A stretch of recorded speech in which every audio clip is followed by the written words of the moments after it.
Si yo preguntara a cada uno de los que están viendo este video si están de acuerdo con que no se debe matar, estoy seguro que la mayoría estarían de acuerdo en que no se debe matar. Sin embargo, muchas veces cuando comenzamos a hurgar un poquito más profundo, comenzamos a encontrar razones por las cuales creemos que sí se podría o se debería cometer un asesinato.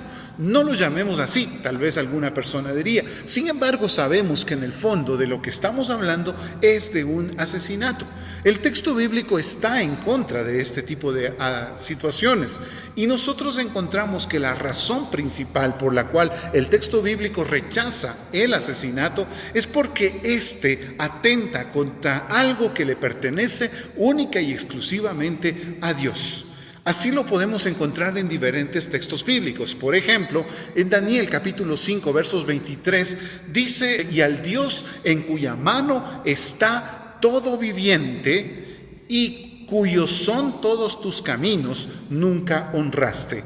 Lo que el autor está rechazando es una actitud que tenía Nabucodonosor, un rey de Babilonia en ese tiempo, si bien todo el amplio contexto nos habla de muchas cosas más, lo que nos llama a nosotros la atención es lo que el autor dice respecto de la vida del ser humano y que dice que la vida de todo ser viviente está en manos de Dios.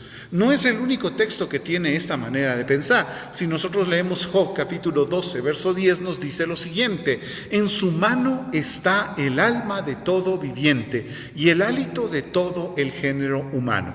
Esa es la razón por la cual el texto bíblico considera que matar es algo que atenta contra la voluntad propia de Dios. No solamente que atenta contra cualquier circunstancia ajena a Dios, sino que atenta contra lo que en última instancia, dice el texto bíblico, es imagen y semejanza de Dios, es decir, un ser humano.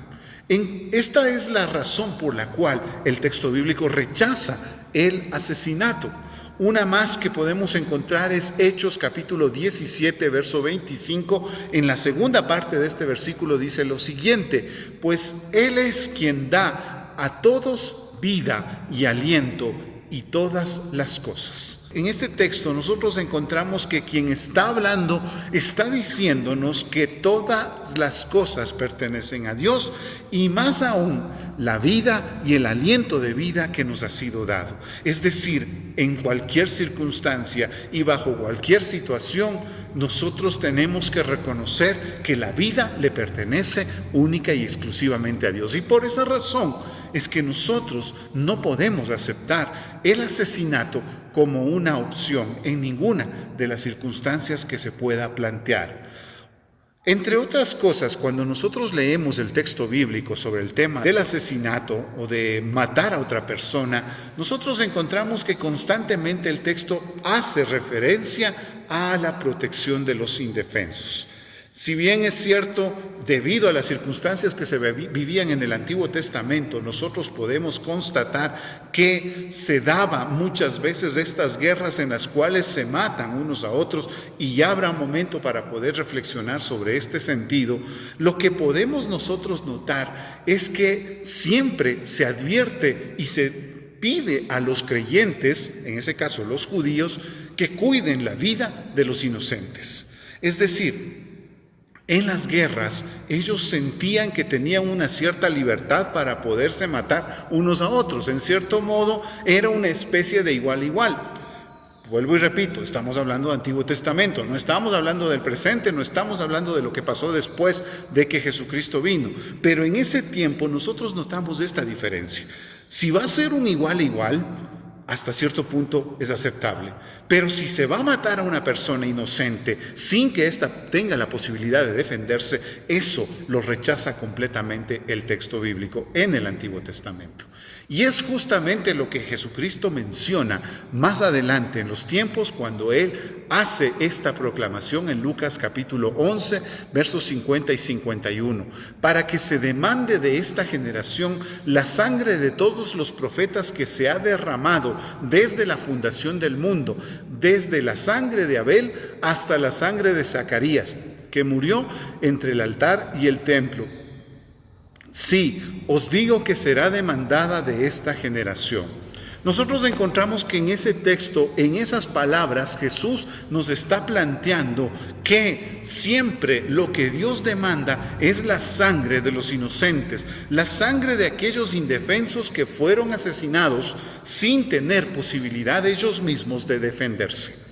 Estas circunstancias, dice el texto bíblico, es lo que plantea que la sangre desde Abel, que fue asesinado por su hermano a sangre fría, hasta el último profeta que viva en esta tierra, será demandada por Dios a esta tierra, a esta generación y a todas las generaciones de los seres humanos, porque se mató, se asesinó a seres inocentes. Vuelvo y repito, nosotros debemos reconocer que el texto bíblico nos plantea que no está bien ningún tipo de asesinato. Si en un momento dado se da de manera accidental, podremos considerar tal vez algo que Dios pueda perdonar, pero si nosotros lo hacemos premeditadamente, estamos entrando justamente a atentar contra lo que es la creación de Dios. Un texto más que nos hace la referencia a que los indefensos son principalmente cuidados por Dios, lo encontramos en Apocalipsis capítulo 6 versos 9 al 10, donde dice: cuando abrió el quinto sello, vi bajo el altar las almas de los que habían sido muertos por causa de la palabra de Dios y por el testimonio que tenían, y clamaban a gran voz diciendo: ¿hasta cuándo, Señor santo y verdadero, no juzgas y vengas nuestra sangre en los que moran en la tierra?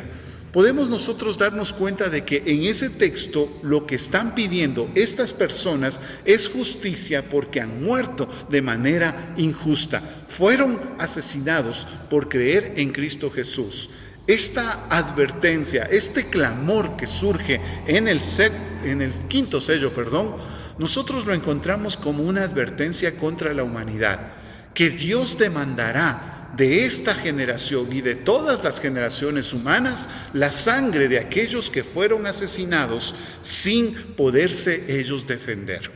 Y si pusiéramos nuestra mente, nuestra consideración en todas aquellas personas que han muerto, la verdad es que las manos de toda la humanidad están manchadas con la sangre de mucha gente inocente.